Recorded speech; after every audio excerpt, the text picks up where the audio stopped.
Hello and welcome to the final bell. It's great to have you back for another week. The official Geelong Cats podcast brought to you by Panther Tyres, as we are every single week. Big thanks to Panther Tyres. If you need anything to do with your car, sort it out. Give Panther Tyres a call. They'll come pick the car up. They'll do all the work, drop it back to you. You won't even know it's been done, except that your car is just running so much more beautifully than it was before. Give the guys at Panther Tyres a call. We really appreciate their support. We've got a terrific show coming up, mainly because finally I've just put up with all the requests of my co-hosts every single week. Can we talk to this guy? Can we talk to that guy? Finally, I've put my foot down and I have got Charlie Chuka Constable as our guest. I'm going to pump him up left, right and centre. He's going to be playing all year. We're going to be talking with Charlie Constable a little bit later on. We're going to get to your questions. We're going to talk all the latest news. We might even reminisce a little bit, as we've done the last few weeks, about maybe Stokes' first game, maybe my first game. Unbelievably, 20 years ago to this day that I made my debut. So we'll have a little bit of fun reminiscing. But it's a great pleasure to welcome the two blokes who join me every single Wednesday when we record this. Matthew Stokes and Scotty Gullan. Good morning. Morning, Cameron. Yeah, I'm looking forward to reminiscing. I got the chance to look at some videos last night, Stokesy, of a plump full forward doing a few things. Short back and sides, the hair, it was looking very sharp. I'll save what I've got to say for later, but there's a minor skill error that may have cost his football club a victory, Cameron. Cut it out.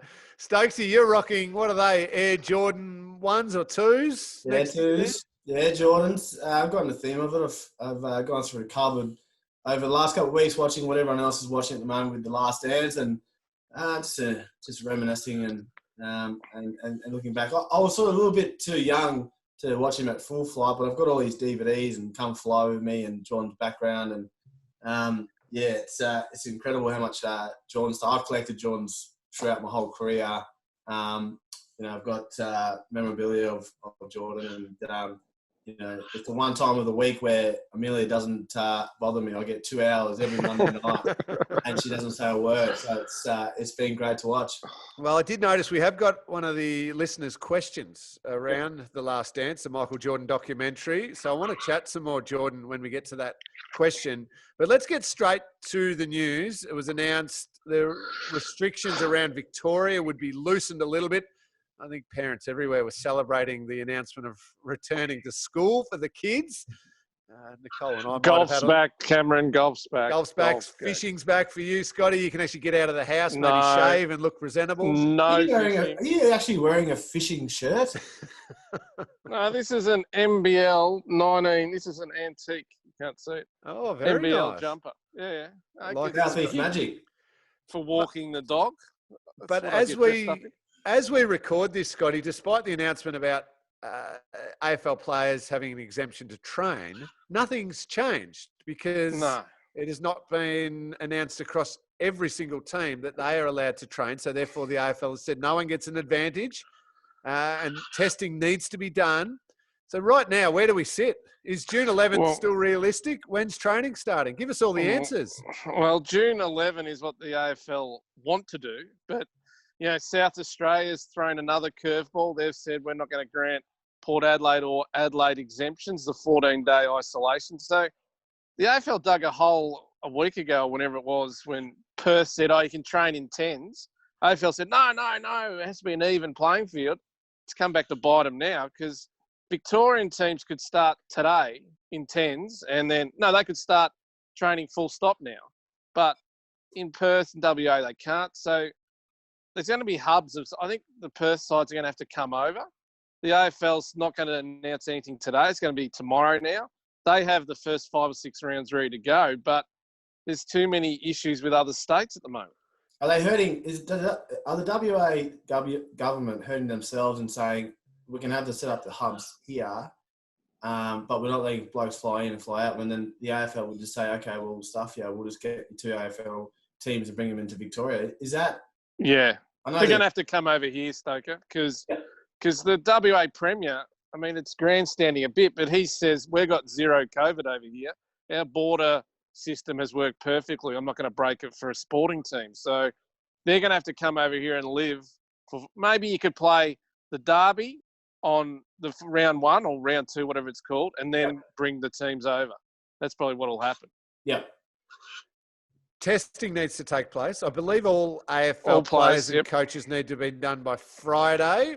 We're recording this on a Wednesday, Stokesy. I believe the Cats players and footy department staff are all getting done today. Today, yep. Yep, all up there today. So every person that will be involved in the footy department will have to be tested. And it's probably smart too by the government as well, because obviously they've got to get quotas of how many guys get tested throughout Victoria. So if you have the 9 teams and you have 50, that's 450 extra tests you're going to be able to see of when it comes to their quotas of how many people get tested.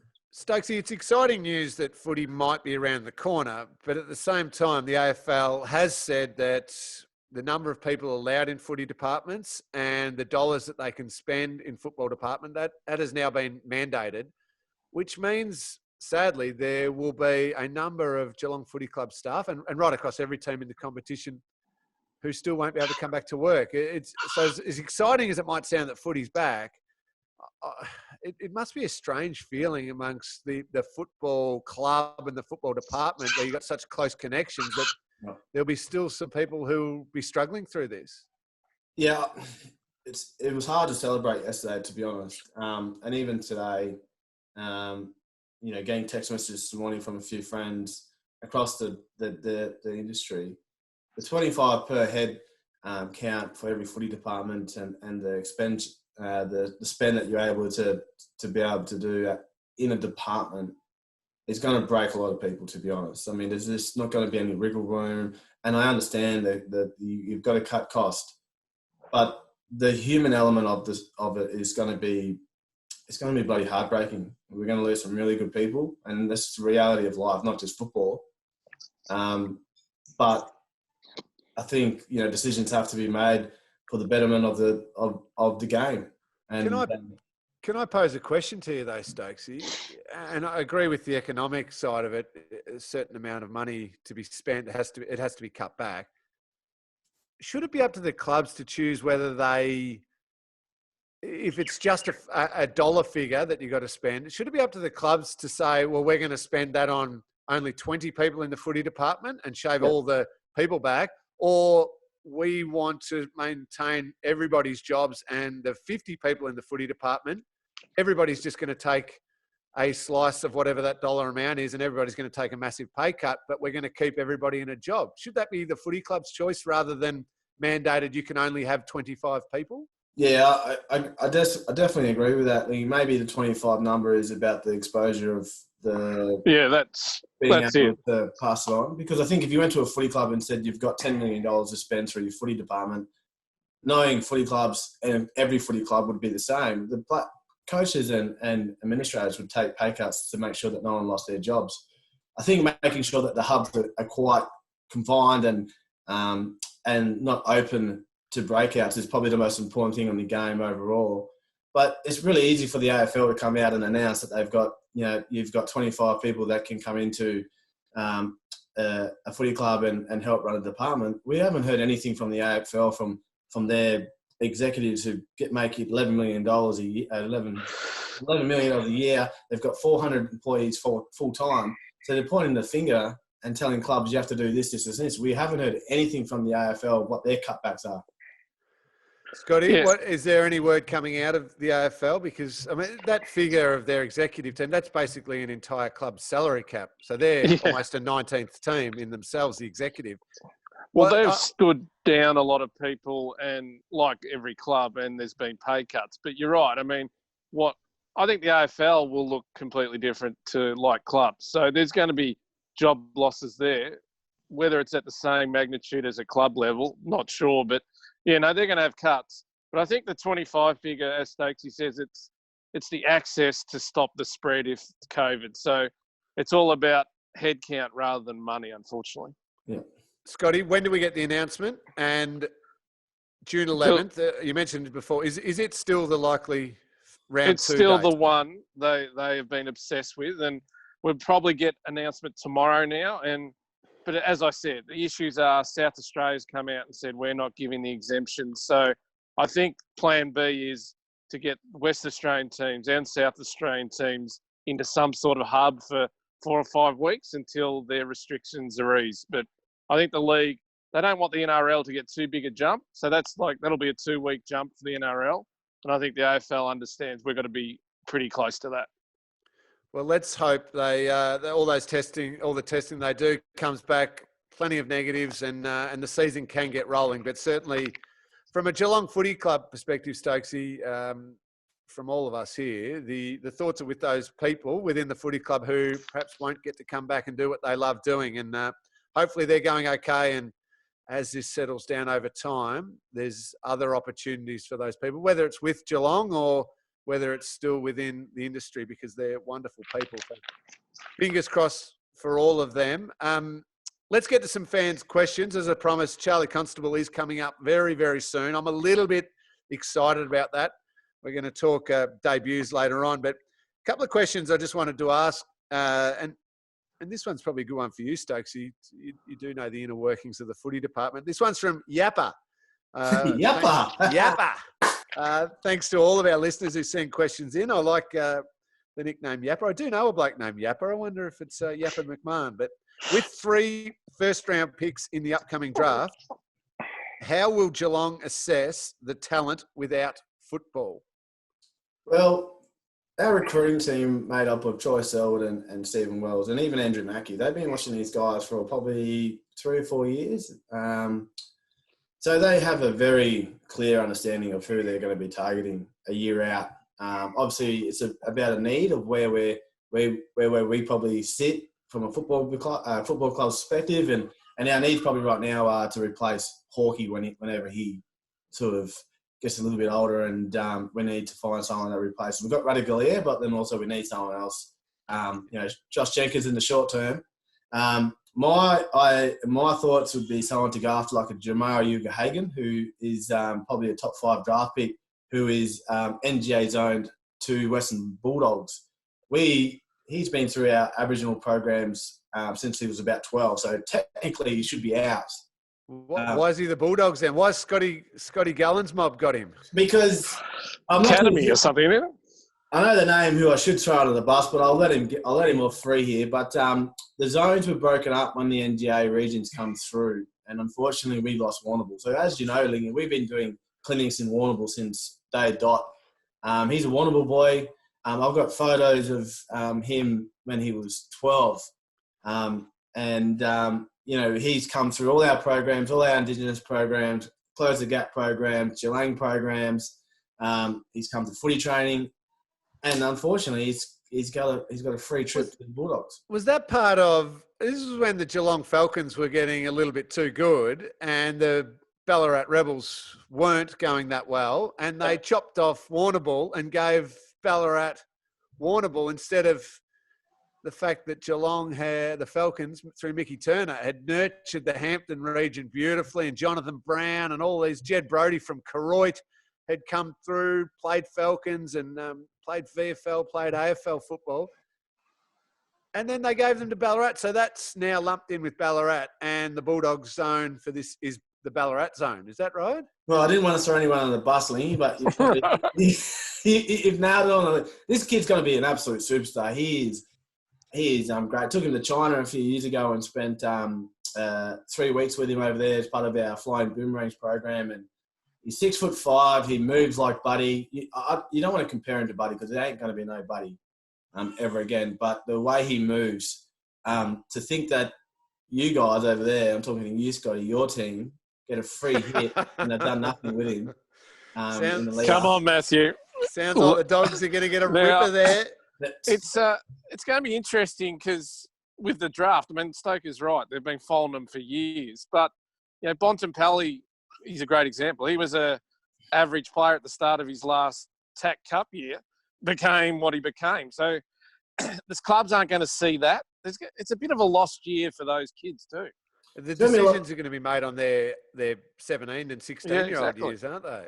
Especially with the lists getting cut back. But my fear in this is that, and this is probably from an Aboriginal perspective, is that Marlon Pickett's and Sydney Stacks, we're going to lose these type of players because you're gonna obviously lists are going to get shrunk, And then you're going to be a choice between a kid who's been, at no fault of their own, gone through a private school, attend school, they go to training every week, compared to a Sydney Stack who missed a couple of training sessions, rocked up to a meeting with a club eating KFC.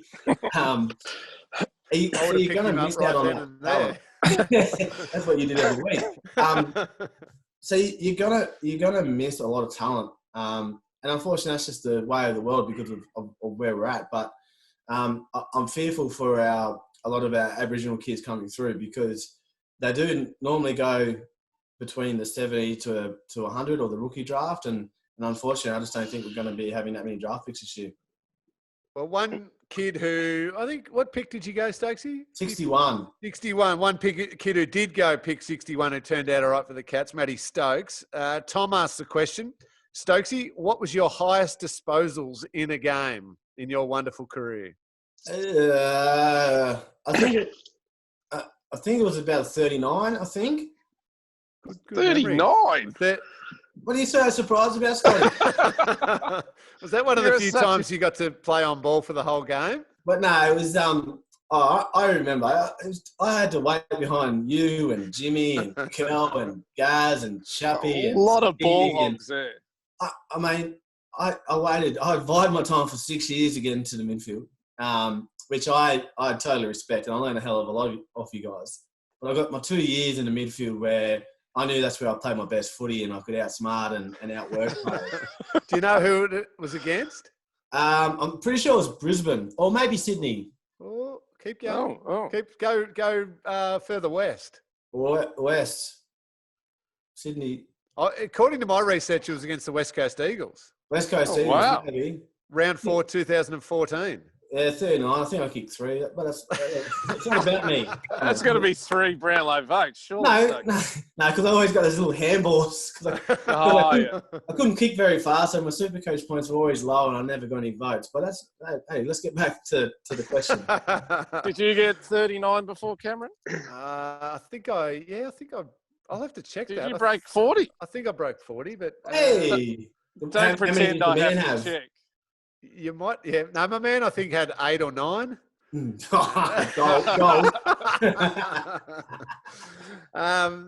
No, I promised a question on The Last Dance, and our man Damo, he's come through with this one. Lingy, in the spirit of The Last Dance, Michael Jordan's documentary, which everyone has been watching, which teammate gave you the worst spray? Ooh.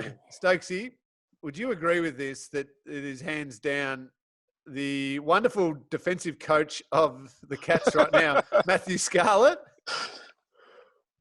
Yes. Would he have given you? He certainly gave me mine. Generally, what I liked about Scarlett's was it wasn't personal to me. It was more just directed us as midfielders as a group who he loathed those midfielders. Just if the ball was coming down too quick, it was our fault. If they were getting outmarked, it was our fault. If the bloke got him on the lead by a metre or two, it was our fault. And often he would wander up somewhere near the centre square and suggest we man up a little bit and put a touch more pressure on our opposition. Yeah. And the colourful language that went with that certainly never left me in two minds. I knew exactly what he thought. Yep. I think I got Matty Scarlett when we used to do the regen run, and it was before the development, and we used to take the soccer ball and we had to run 2 laps, and we were mucking around. I think we just lost. I think we got belted somewhere, and we were mucking around, kicking the soccer ball around while we were doing the 2 laps, and it was when the Millwall Street development wasn't there, so it was just that concrete and the fence. And he just picked up the soccer ball and just put it over the top of Millwall Street. And he said, stop effing around, and kept running. So then that was probably first one. But my second spray wasn't necessarily a spray, but I remember Joel Corey, we were out drinking one night, and we had training. We had a 2K on the Monday, and I was getting a bit ahead of myself, unlike me. And Joel came up to me by the end of the night and said, you better make sure on Monday you do this 2K properly. And as we got to training on Monday, I was feeling pretty crappy. I got probably 800 metres into the 2K, and me and Smithy were pretty close in training and in times of the 2K. And I could see him dropping back. I was a fair way behind. I could see him dropping back. I'm going, I think I've got him here. I'm about to take past him. And all he did was, didn't say a word. He just swung, punched me in the stomach, and then kept running off. As in saying, I told you to pull your head in and be able to ready to go to training. And ever since that day, I've always listened to Joel Corey. Oh, that is magnificent. That was the standard that he demands. And it's funny you tell that story and the question mentioned The Last Dance, Michael Jordan.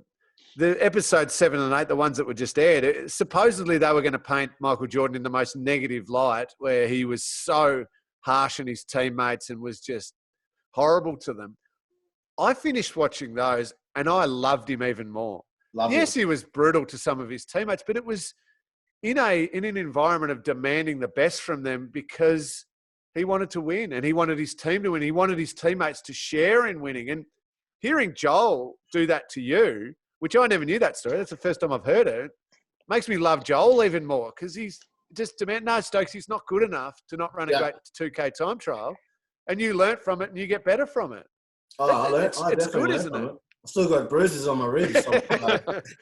But did you see that from the Jordan documentary, that it was just a demanding of standards that was going to lead them to a championship?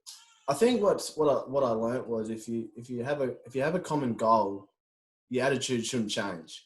And I saw it and I reflected it a lot on what we did. And watching it, you know, when we as a forward group would play against the backline, I remember Scarlo belting the shit out of me behind play, even at training. And if the ball was there to be spurred, you know, I watch training these days, they take a mark, the backman won't normally go through. Scarlo would follow through and knees and stomp on your leg, and you'd get back up and you'd be fuming. But what the lessons were taught was that if you start to, you know, train like you play, by the time you get to the game, it becomes second nature. It's part of your makeup of who you are.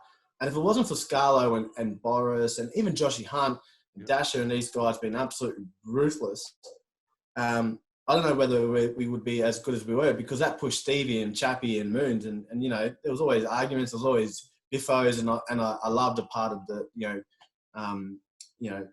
Curse punching him and sticking up for himself. Yeah. I feel we did that pretty much every training session, to be honest. Well, I remember Max Rook getting sent from the track by Bomber because he was going to kill teammates. The number of angry moments with Joel Corey between me and him were too many to count.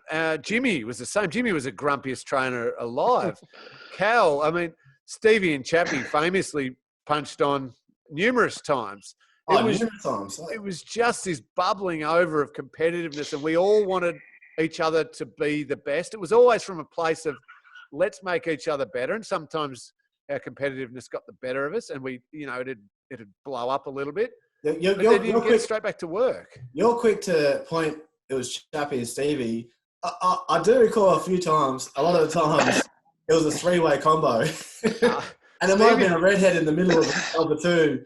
There was a redhead in the middle breaking it up once, but then Stevie and I had a punch. No, Stevie and I had a punch on at training. Yes, I remember that.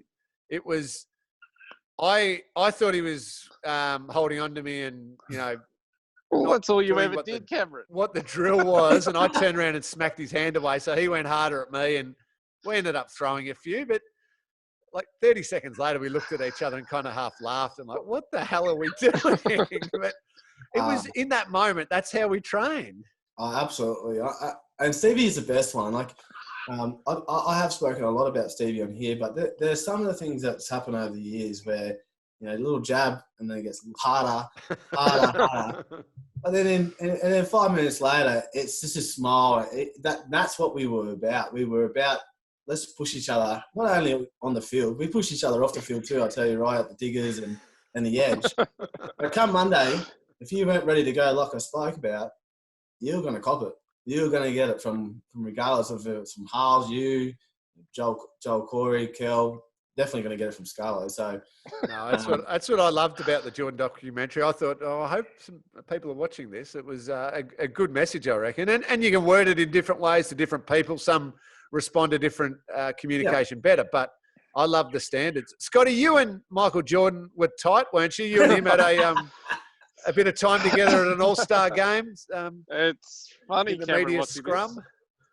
Back in my halcyon days of journalism, I spent 6 months in Boston working at the Boston Herald, and it happened to be 97, 98. And they sent me to New York for that because we had Antoine Walker, who was a young gun at the Celtics, who then went on to get very fat and lose all his money.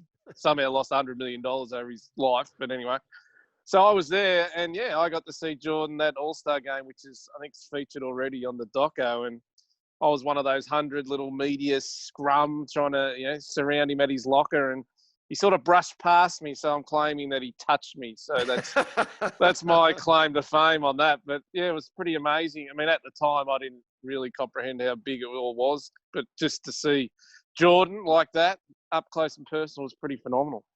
I'd be claiming that too, Scotty. I'd say he patted me on the back and said, Yeah. hello, Scotty. Good to see you again this week. Yeah, the Australian guy. Good to see you. Thanks for coming. All right, we better take a break. Thank you to our listeners for sending those questions in. Keep them coming. We'll get to as many as we possibly can. Chuka Constable his little box is flashed up on the Zoom here, so we want to get to Chuka. I'm very excited to talk to him. Before we do take a break, just mention Panther Tyres and their great support. Also want to mention Lake Imaging as well for their support for the Geelong Footy Club. For medical imaging in Geelong, the Cats choose Lake Imaging as their preferred provider. In keeping up with the latest technology, Lake Imaging is proud to launch their new mobile app called Lake Images. You can view your radiology images, such as X-ray and ultrasound scans, using your smartphone. You can even share your images with family and friends or other healthcare professionals. The Lake Images app is available to download today. For more information, check out their website, www.lakeimaging.com.au. If you have a referral for medical imaging, choose experience, choose Lake Imaging. Let's take a break. Chuka Constable is in the house next. Welcome back. You're with us on To the Final Bell, brought to you by Panther Tyres. Now the moment that I have been waiting for how long have we been doing this podcast, Scotty? 3 years, and I think me and Stokes are going to let you go here. This is a one-on-one event, isn't it? I want to just get rid of you, get rid of Stokesy. I wanted Charlie Constable and I want Nakaya Cockatoo, just the three of us chatting. One of my favourite players at the club, Charlie Constable, welcome to the Final Bell. Great to have you with us finally. Yeah, thank you. It's been a pleasure. I've been waiting for 3 years for a little invite, so I'm pretty happy that it's finally here. We saved the best till last. Chuka, are you aware of the obsession our friend has with you? Oh, I am a little bit, and I like it. I need someone in my corner, so it's working well for me. Every week you get discussed. Even if you're injured, doesn't matter. Chuka gets a line in this podcast. That's good. Hopefully, Lingy's got Scotty's number, and he might give him a bell for next season. Well, just so I know that I'm coming from a really strong foundation, how's the fitness? How's the body? How's isolation been for you? Fitness is going well. We've had plenty of running sessions. I'm sick of just running in twos, but I guess, my body feels really good. I think Monday, hopefully we're back in groups of 10, which will be nice. Isolation, I guess, wasn't too bad for me. I'm lucky. Mum and Dad have a bush block down in a place called Fish Creek. And I went down there and spent probably 4 or 5 weeks in total down there, just, I guess, doing a bit of gardening, cutting down some trees and just training. So it's been pretty nice. Did you hear that, Stokes? He was there hardening up the body, ready for a big season. The one thing I don't have to worry about with Chook is it being hard and having a good lip. Now, your T-shirt says fast times. Let's talk about fast times. What's your fastest time you've recorded on the GPS readings during the game? Oh, I think it was 36.4 Ks in my first game. 36. I reckon we'd halve that and maybe add another 10. Yeah, I reckon maybe take a couple off that even, and we might get around there. And just with your love affair, Cameron, is it because maybe you'd probably think you'd have him in the speed category? This could be actually a good leeway into maybe having a 100-meter dash off between you two. Do you know what? Smart football, mate. Thank you. And smart football. Do you know what I want in big games, Mathew? In big finals, the heat's coming, the pressure's against the best teams, Richmond. I want blokes who don't fumble. I want a bloke who just wins the hard ball, is clean, has got vision in traffic, brings others into the game. Does that describe anyone that you might know? Oh, look, it definitely does, but it's not about pumping people up. This is about putting down. You want to cut him down. I love Chook, and Chook knows that. Me and Chook have a good banter. Sometimes you don't know whether he does remind me a lot of Joel Corey, as we talked about. He's got a very friendly nature, but he's got this little bit of a undertone where he'll say something under his breath, walking away with a grumpy look. So I actually love this man. He's one of the good, true characters of the footy club, and we probably need a few more of him around. Is that a fair description, Chook? Just give a little bit back to our man, Matty. Yeah, absolutely. He gives a fair bit out, so he can't get away with it. So I do enjoy giving him a little bit back, absolutely. Is it true that you've perhaps found out a little bit of inside info about how Stokes is going with his latest university degree? It is, yes. I was on the phone to a mate this morning that's in the same class as him, and he just asked me to check in with you guys today. I've heard some damning news that he's fallen a bit behind, and he's about 3 assignments behind where he needs to be. And he's got a few catch-up classes in the next few weeks that he's due in for. So hopefully he'll make it to those. What, haven't had enough time on your hands lately, Stokesy? I've got 2 bloody kids running around the house. So unfortunately, I can't just log into a 4-hour class. And me and the lecturer, we have an understanding. Don't give yourself away here. What do you mean you can't just log into a lecture for a couple of hours? You want to hide in your bedroom where you record this podcast every time. You're happy to hide away from the kids. I'll get a leave pass from Amelia for about an hour and a half. And then after that it's all over and over. But Chook, tell folks to stop spreading rumours about me. And also, I'm actually not behind. I've actually done all the assignments. I just don't turn up to class. How do you get those assignments done? Do you work hard on them? We're on air. You can't be. Nah, that's all right. That's for another time. We do ours as a group. So let's just say as a group. Scotty, can you get our man off the hook here and ask a straight question to Chook? Charlie, Stokes is squirming. Which of your teammates have you been most amused how they've handled isolation? Or worried, one or the other? Cam Tahini has worried me a little bit. He's spent a little bit of time on TikTok as of late, which is a bit strange, but it's been good. It's given us a little laugh. Who else? Little Lockie Fogarty. Yeah, I haven't seen him too much. Haven't heard a whole lot from him. I've called him about 5 times, but I haven't got a call back, which is a bit of a shame. But yeah, hopefully he's going all right. He's gone to ground.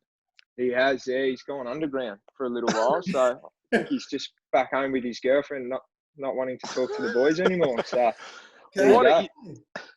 you mentioned you did a bit of gardening. What else have you done to keep yourself sane? A lot of going for kicks, playing horse. I don't know if you know what that is, but I had a mate that plays for Fremantle who was back. So we went there 3 times a week and played that on our days off from running. Got into gardening a fair bit. I'm right into the share market, so I've been reading about that a little bit, trying to find a few little, good deals. So, that's probably what's kept me busy. And sure, with your footy, I mean, I think we're all pretty big raps for you as a footy player, and obviously very clean, very good around the stoppages. Obviously, a lot of chats about what you can't do, but a lot of the stuff that we seem too much chat about what he can't do. Exactly right. What we should focus on is what you do bloody really well, and that's you take the ball, you're tough, and you're an inside player. But maybe talk to us about your approach on the off season and pre-season, because I've seen it firsthand about how you were trying to improve the games of the deficiencies that people say that you might have.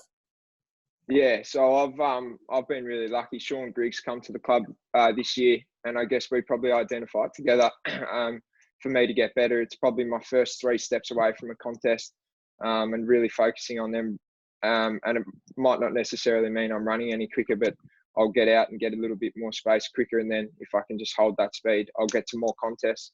And I guess once I do get to a contest, I sort of feel like if I'm around the ball, I'll be able to win it or half it. most of the time. And probably the other thing is just being make sure I hit my handballs when I'm under a lot of pressure. But yeah, I think I made some gains in the preseason, and hopefully if towards the back end of this year I happen to get a game, I can show that off a little bit. Do you work with against, I suppose, when you're allowed to, and this is pre-season before the coronavirus, did you work with certain players who perhaps had the extra step or two on you for pace out of a stoppage? Did you work against them to work out little tricks that you might be able to use, and where your movement and your body positioning will close the gap between that first and second step? Yeah, absolutely. I've spent the whole preseason playing on Paddy and Joel predominantly, and I guess for me, I've probably learnt that taking a back shoulder or a spot on the side and really using my size to try and push them under the ball gives me that extra 1 or 2 meters where I can start spreading and get onto the ball first. And obviously it's hard with Paddy; he's pretty strong, but I guess there's not going to be too many players like that in the competition. So I've really enjoyed the challenge. Was that did you seek that out and think, well, I'm going to get up against Paddy and Joel every single time? I do try and play on the good players, yeah. And we're lucky. When we go in match play, there's always a midfield with those guys in it. And then a few of us other boys going up against them. But I just see it as a great learning opportunity because they're a couple of the best players to play the game at the moment. So, yeah. Stokesy, if I couldn't love him anymore, I love him right now. Not shying away from the challenge of risking at training, perhaps getting beaten a couple of times to learn to get better himself and working out that positioning. Oh, I'm going to start pumping him up even more now. So I don't want to embarrass you, Chook, but I love hearing that. He does seek out that, and to your credit, Chook, you've done everything this preseason to make sure that you keep improving as a player. But that's enough for me pumping you up a little bit. Let's talk about your anger management issues. Yep. The one thing that drawn me straight to you when I first got back to the club a year and a half ago was you just go ballistic sometimes out in the footy field for no reason. You've got an underbelly of yourself that you need to check it out. But I absolutely love it, and Lingy would love it as well. So maybe tell the listeners out there that you just, once you get on that footy field, that nice Chook that I know turns into a bit of a grumpy bastard. Yeah, it's something I've probably still got to work on. But once I cross the line, particularly towards umpires, sometimes I lose my cool a little bit if I think something doesn't go my way. I reckon it was my first pre-season. I was about my 4th session in, and an umpire came in to help us out. And I was playing on Joel at the time, and I think I gave away a high free kick, and I might have given him some feedback that some of the coaches had to come over and just say, rein it in a little bit. But the other thing probably that gets me going a little bit is if one of my teammates is getting picked on a bit, I'll try and get over there and have a few words to say. Nothing too sophisticated. I'm not smart enough to get them like that. So it's usually just a few swear words and then run off and don't want to get in a fight. But it's good, and good banter around the club with a few of the boys and a few of the coaches. So, it is good. Yeah. Nothing wrong with controlled grumpiness, Stokesy. We played with some of the grumpiest players to ever walk the planet. Yeah. No, I haven't seen Scarlo in full flight. Sorry, Scotty, go for it. What was it like? I mean, when you had that, that great streak of games, and then you got forced out. It was such a great team, and then to have that time not back in the senior team. I mean, how hard was it mentally to and who did you sort of lean on in that time? I'll be honest. The first couple of weeks that I got dropped and couldn't get back in the side, I was battling a little bit. I was, I guess, frustrated that I wasn't playing probably as well as I wanted to in VFL to get warranted getting back in. But I also thought I played not too bad in the early parts of the year. And then it was probably just getting back to my family and talking to them. I gave Sam Meningola a few calls, who's helped me out a fair bit because he went through some similar stuff early in his career. But then I guess in the back half of the year in the VFL, it was just finding positives to make sure I was going out there and being the best version of myself. So I was just focusing on being a really good teammate there. And towards the end of the year, I was loving football in the VFL. And we got to a final where, unfortunately, we lost. But, I guess I still got a lot out of the year, even though it wasn't in the seniors and probably where I wanted to be. dominating the VFL, it's fair to say. During that period and then pre-season, have the coaches been clear about what they want to see from you that gets you playing every week in the ones team? Because clearly, you couldn't get any more of the footy in the VFL, but the other elements that you have to be doing, and you'll play senior footy every week. Yep, absolutely they did. They're really clear with that. And I also think it's probably hard. There's not too many available spots with, I guess, the players that we do have in there at the moment. But there's definitely tweaks to my game, I guess, that I needed to make. And I reckon I made some strides towards the latter half of last year and through the pre-season. But, yeah, I'm looking forward to keep improving and hopefully locking down a senior spot for a long time.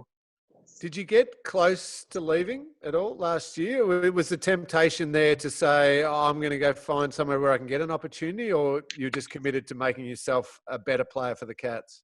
Yeah, I was always committed to make myself a better player. I guess I'm a pretty loyal bloke to my friends, and I've never left the footy club before. And I just find it as a challenge to get into the team. And once I'm there, not let my spot go again.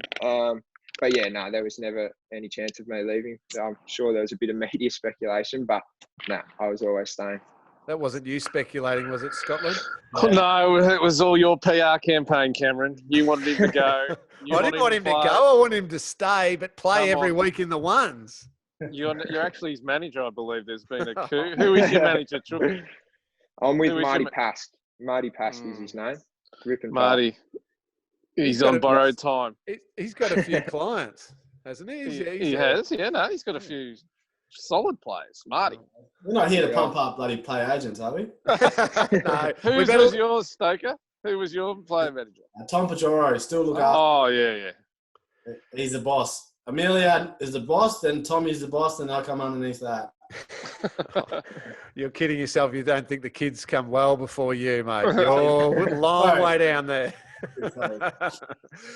We better leave you be, Sugar, but just one last one. 21st birthday coming up very soon, I believe. Yeah, in about 4 days' time it'll be. So I'll still be in isolation. But how many can you invite? I don't know. I think there's some AFL rules that might mean we can only just still stay in isolation like we have been. But hopefully if we're allowed 4 or 5 people around, I might get them around and have a few lemonades at some stage. But that's we'll see. Tough invite to cut that down to 4 or 5. No, mate, I don't have too many friends. I'll have to reach out and see if they're available, I think. I'm available, Chuck. I'll get you around. I'll shoot you a text to the address. You're a good man. No, thank you for chatting to us today. Good luck. Round 2, hopefully not too far away, and I hope to see your name in that 22 smack bang in the middle of the ground. But good luck once training starts, and for the rest of the season, thanks for your time. Happy birthday, Thanks very much. Thanks for having me. Cheers. See you, boys. Well done, Chugga. Great to chat with Chugga Constable there, one of the rising stars of the Cats team. 7 games, 5 goals, debuted against Collingwood. Big crowd, had 21 disposals, kicked a goal. Okay. Nomination, 21 disposals, kicked a goal. Just play him, Mathew. Just play him. I love him. I'm glad we've finally got him on. And the fans. He's one of the most lovable blokes at the footy club. Oh. Well, I looked up 191 centimetres, 86 kilos. Big midfielders. I think big midfielders go okay at times. No, they're overrated. 177 and 77 kilos are more what you need. Great to chat with him. I'm up and about. We'll take a break, and then we're going to do some reminiscing on, I think, mine and Stokes' debut, and we'll get to how Scotty started writing his... Oh, no, we won't. Athletics, Scotty, was it? Number 1? Oh, no, I do multiple things. I'm an all-rounder, Cameron. Jack of all trades. We'll be back after the break. Welcome back. You're listening to The Final Bell, brought to you by Panther Tyres. Appreciate Panther Tyres support. If you need anything done with your car, get the Panther Tyres guys to have a look at it. They'll come pick it up. They'll take it away. They'll fix it up. New tyres, whatever you need. Drop it back. Stokes's done it. Didn't even leave his couch. Tried to ship his kids off with them. They came back with the car, Stokesy, but... I know where the kids are. Kids are still padlock on the bedroom door there, not letting the kids in right now. Nah, I'm surprised Wilbur hasn't come flying in here. I do have a security guard at the front keeping the boys out. But I'm actually surprised they haven't come flying. Stokes, did you notice we had to mute Cameron then during the break? He was a little bit overexcited. Oh, Jesus Christ. Look how red he's got. I tell you what, when Chuka started talking about body positioning, using his strengths, pushing him under the contest, and then seeking out the best players to play on in a drill so he could improve himself, you tell me, love that. Love it. You love how grumpy and how hilarious. The story about him at the umpire. So when Geelong, we played Collingwood in that, what shall I call it? What did the club call it? A practice training run. Yes. Yeah. There was a free kick that was given away, and obviously no one's in the grandstand. You could just hear Chook just berating this umpire. And I felt sorry for the umpire, but it was about me, Andrew Mackey, and a couple of the other boys were in tears just listening to him, just berating him over a free kick. And I didn't approve of berating an umpire because umpires deserve respect, as we all know. But just the fact that he just actually gave a shit in a trial game and he was fuming about it, it's testament to the man that Chook is. Every week, Scotty, he's in the team. Oh, look, I'd build everything around him if they do it properly. I read somewhere in the chain of emails that came through to us as our well-prepared, highly researched team that we are on to the final bell, that 20 years ago today, a certain slim, athletic, super fast redhead made his debut for Woodford the Cats. lookalike was the term used. So let's paint the picture. It was Football Park in Adelaide. Round 10, 2000. V Port Adelaide. V Port Adelaide, yes. I got the nod that week. I'd been playing some good VFL footy for a few weeks, and Bomber Thompson came up to me. I'd actually left training. I'd started heading out to the car, and he came chasing after me. And he said, I've been looking for you everywhere. You're playing this week, and I was pumped. It was an incredible dream come true, Scotty. I'd barracked for the Cats since I was a little kid, and we're off to Footy Park to play Port. And you started on the bench, I gather? Yes, as you did in those days. And when you say on the bench, you sat there for a long time. You did lots of running up and down the boundary, and finally got my chance maybe 3/4 of the way through the first quarter, a little maybe 5-minute run or so, and got an early kick, which was nice, just bombed it into the forward line. It wasn't overly targeted to anyone, but I felt the footy in my hands, which was good. It's a very tall. You played deep forward, Cameron, back in those days? I did, yes. You know what? The biggest memory of that game was realising I was playing the big league. We're running up and down the boundary. The Port Adelaide fans were hanging over the fence, and you couldn't hear it that much. I thought, a bit of support. And then I've turned, and one bloke just pointed at me with the angriest face I've ever seen, just said, "I'm going to effing kill you, Ling." I'm like, okay. This isn't just having a kick of the footy at my old St. Joey's footy club. This is the big time. They were angry, aggressive supporters. Played deep. I think played a bit on Brett Montgomery from memory. Yeah, I noticed that. We've watched highlights. Have been sent. Oh, have you? Have you really? That's good of you. I didn't realise it was about 10 seconds. It was. Well, I think you may have had 3 kicks for the day, but one of them put the Cats in front. With snagged one. Did you? Ronnie, a lot of pressure. The great Ronnie Burns, Stokesy. Rockin' Ronnie Burns. I appreciate this. I love him for this. He was running in, could have had a shot. It was his goal.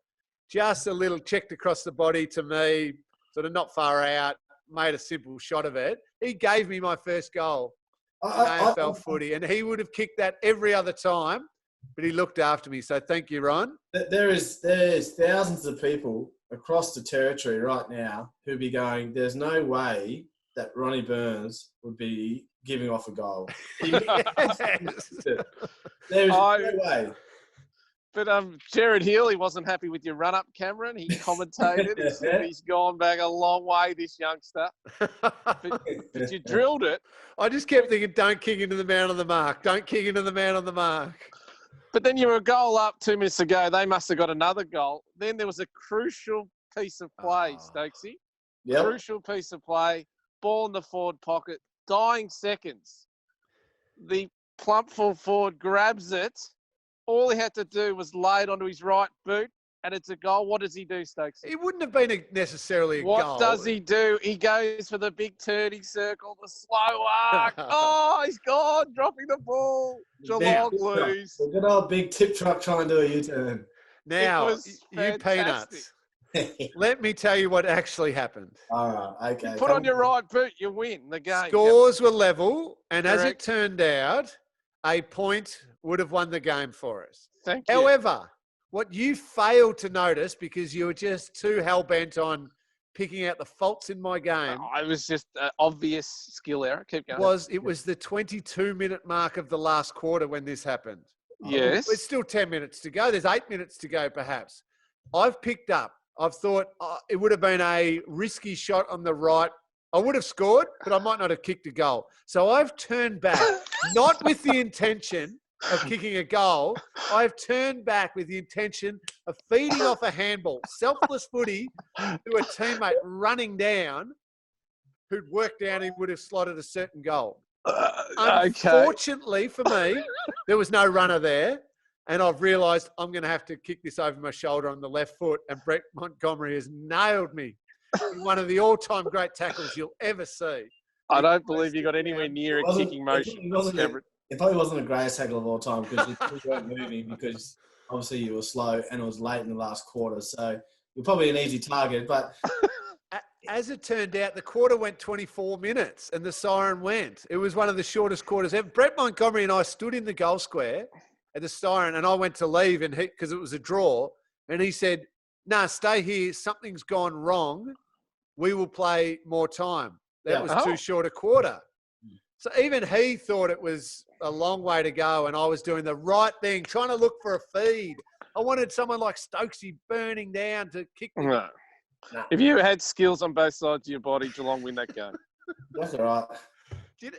You know what Geelong fans must have been thinking of me? So that happened. Didn't kick on my right, didn't win the game, but we got away with a draw. Game number 2 was against Essendon at Etihad Stadium, Marvel Stadium, whatever it's called. Or Was it the next week? You survived the next week was the one where I picked it up half a metre out from goal and kicked it out on the full.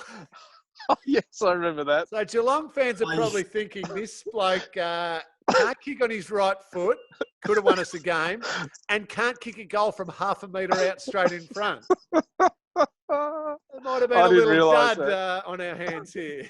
Oh, God. The only thing that saved me with some Geelong fans, so that game 2, was when over near the boundary, Dean Solomon came running at me trying to take me out before. Oh, he was a scary man, Solomon. Long time before he got me with the elbow. And I stood my ground and I flipped him over my back. I don't know if you've ever seen that one. And Dean Solomon ended up almost doing a somersault in the air and landed on the ground. And that's the only thing that Geelong fans, I think, held on to, that he might not be a complete spud, this bloke. I think the only reason that saved you, Cameron, in the Geelong community is that you have the two of the most loveliest parents going around that everyone knows in Geelong region, knows Mr. and Mrs. Ling, and we're like, there's no way we can hate on their son. How did your probably right, debut Stokesy. happen, Stokesy? When was yours? 2006. It was a Friday afternoon. I was just in the club doing recovery, and Peter Riccardi had done his calf, apparently chasing the kids. And it was Friday afternoon. We played Saturday, and Bombers come up to me, and I think it might have been Gary Davison. I think it was at the time. Oh yeah. There you go. Said, "Oh, you're in," and I saw Rico getting treatment, and I was like, "Oh, yeah, that's great." And then the first thing I thought about was mum and dad's, because they obviously live up in Darwin. So yeah, got them flying down pretty quickly. And then I went inside into Rico and I said, "Oh, thanks," And he goes, "Yeah, I was playing basketball with Darren Milburn and I did my calf." So I overheard the conversation and went ballistic. And that was my first game. And yeah, I don't think I got a kick. I think it was pretty bad. Who was it against? Richmond, down at Simmons Stadium or Skills Stadium, whatever it was back then. But I remember, you know, how we used to walk through that fence of all the supporters and signing. I remember going through the first time and, you know, supporter was, who the F is this guy? So it was a good introduction into our beautiful supporters that we have down at Geelong. But, yeah, we'll never be able to, never forget your first game. I didn't get a kick, but, you know, just the... Did we win that one? We lost, I think. We lost. Yeah. Okay. Oh, dear. And were you back in the next week? I played the next 2 games. I failed to kick a goal in my first 2 games. And then Bomber came up to me and goes, on my 3rd game, he goes, I'm going to be honest with you, young fella. You're going to have to kick a goal. You're in the team to do one thing. And I got to about halfway through the second quarter, and the message came out. I gave, not puffing myself up, but I gave 2 handballs away and we got goals. And Bomber said, I'm going to be honest with you, handballing someone who kicks a goal ain't going to save your career. So the next 3 times I got the ball, I kicked it, and I ended up kicking 3 in my 3rd. I think it was my 3rd game, and and then like he's known for a lot of our players, I got a little bit ahead of myself. So I think I played 9 games in a row, and then he goes, "You're playing in the VFL, and I don't care how many kicks you get, you're staying in the VFL for us." I think I averaged probably 35 in the VFL, and every you know like what it's like on a Wednesday. Yeah. Kind of like looking around for Bomber, like waiting for the. Yeah, I'm dominating. Give me a go. The rest of the year, he did not even look at me. He just was like, "I'm going to teach you a lesson. Don't get ahead of yourself. Stay in the VFL and learn the game." He did it with Jimmy. I know he did it. Oh yeah, and Chappie. And it taught me so many lessons. And this is why I do pump up Joel Corey a lot. Is he told me right then, you need to shadow someone that you can learn off. And the first thing I learned with Joel Corey was he always ran on the outside of the pack when we did the laps of a warm-up. Always did. If we did a drill, he was always to the furthest cone. So there was little things I picked up straight away with the way that Joel Corey ran and the way he trained. I picked up really quickly, and I've never ever really spoken to Smithy about it. Me and Smithy are quite close, but there's some of the stuff that I learned from him, and just the littlest things of like that, taught me so many things about my career. Which game was it, Stokesy, that the Cats fans fell in love with you? Was it against Port Adelaide, and you just effort after effort down in front of the bench and just all those, and you got the standing ovation running off? Was that what in your first season? Yeah, that was my first year. I think it was because Gather was coming back on the stand. No, I was there that day. I remember that. I had a point to prove against Port. You know, Port. Mark Williams had promised me a few times that they wanted to draft me, and it really, really pissed me off because I'd play against a lot of the guys that they draft in the sample, and there was people I won't mention their names, but I played against them in the sample and absolutely kill them. I was getting tagged by some of their players, and I just, I'm not being arrogant, I'd actually slaughter them. And Port, we're going to draft you. So when I did get drafted, and the Port, I knew when the Port was coming up, and I just wanted to prove myself that I was good enough. I learned some lessons really early that if you, it's not about exactly what your output, but if you can actually just work your butt off, you'll get rewards. And I guess, learning from someone like a rookie and how much he loved kind of inspired me to be that type of person instead of a guy that went out there and tried to get 30 and kick 5. Well, I remember that clearly too. And don't worry, it wasn't Gaz or Chappie or anyone like that coming back on the ground. It was for you, and the Cats fans loved you from that day forward. And I think, all the players, I think I've said this before, we sensed it straight away that your hunger and your competitiveness and passion was there when you first got there. But to see, I think with any young player from the rest of the group, you can start winning little bits of respect through the way you train and your attitude and your personality and your selflessness, all of that. It's really important. But it's when you start producing that at AFL level that the group really gets around and goes, yeah, this is a guy we're gonna really go to battle with, and we're gonna love him for a long time. And I reckon it was those early games, but I remember that one clearly thinking, yeah, I reckon Stokes is someone I'm going to enjoy playing with for a long, long time. And you certainly got a bit of retribution on Port the following year at the end of the season, Mathew. Yeah, Choco. 119 points worth of retribution. But Scotty, in the media, Stoker, all we knew of you were you were a zookeeper. That's all we knew. Who's this bloke? Oh, he worked in a zoo, and it was the tag you had for the first few years of your career. Oh yeah, the zookeeper. I still get the zookeeper more than a footy player these days, and early on, I really learned really quickly that you can, and that's probably what Bomber taught me, was play your role and you get picked every week. Because of early on in my career, I knew I was a midfielder, but I had to suck it up and play forward. But you don't know how many times Stevie and Chappie and Booms would mention the zookeeper, and you clean up our shit. Your job hasn't changed. Your job description hasn't changed. So, it was an ongoing joke for a long, long time about being a zookeeper. But look, I'd love to be going back there. I'll probably have to in a couple of years. Well, we love the zookeeper and love everything that you've done for the footy club, and hopefully get to do more, Stokes. You don't go back to zookeeping just yet. But we better wind that up. Scotty, we'll get to your. There's no rush, Cameron. Believe me, that's a special edition of the podcast. We will get there. Don't worry about that. But thank you, Stokesy. Thank you, Scotty. Big thanks to Chuka Constable for coming on the show. As always, thanks to Panther Tyres too for their support. Cats fans out there, all of our listeners, just keep updating the Geelong Cats website. Keep jumping on there. Any announcements that do come through from the AFL, I'm sure it'll be big news anyway, but return to training, return to playing, how it all looks and works. The Geelong Cats website has got all the information.